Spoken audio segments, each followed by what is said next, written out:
Alrighty folks, so it's been about 25 minutes or so, and this sauce, these tomatillos have broken down nicely. What I'm going to do now is I'm just going to hit them with the blender. We used to call this a burr mixer because that was the brand name, but you guys call it a stick blender or immersion blender, whatever you want to call it.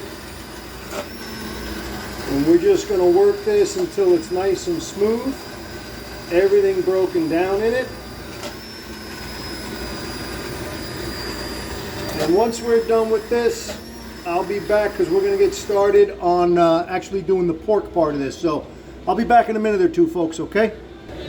Alrighty, folks, time to get going on this pork part. So I've got my favorite, as you can see, cast iron Dutch oven here. Got it heating up, got a little bit of olive oil down in there. I'm going to give this another second or two, crank that up. Yep, what did we do? We lost it. And we're going to go in with the pork. Yeah, that wasn't as hot as I'd like it to be, but you know what? Oh well. We're going to leave this in here.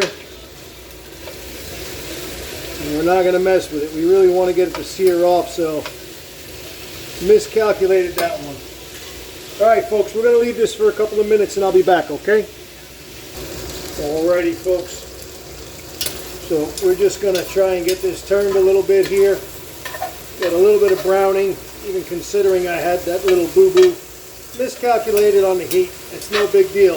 Nice thing about cast iron, it heats up quickly and it retains its heat. So we're still able to get a little bit of browning out on there.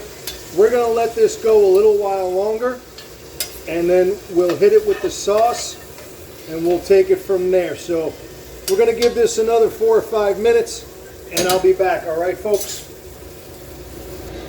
Alrighty folks, we're going to get this finishing off right now so we can get it to simmer. So pork is all browned off to the point where I like it. I'm just going to add all of this sauce to it. I don't care if it seems like too much because whatever is left over I'm just going to save for a later time. So now all I'm going to do is bring this back up to a simmer, which shouldn't be too far off. And I'm going to let this simmer for about an hour to an hour and 15 minutes. I'm going to cook off some rice with black beans while we're waiting. We're going to cover this, bring it up to a simmer. And then once we're ready to do a final plating, we'll be back with the last video. So folks, see you in a little bit, all right?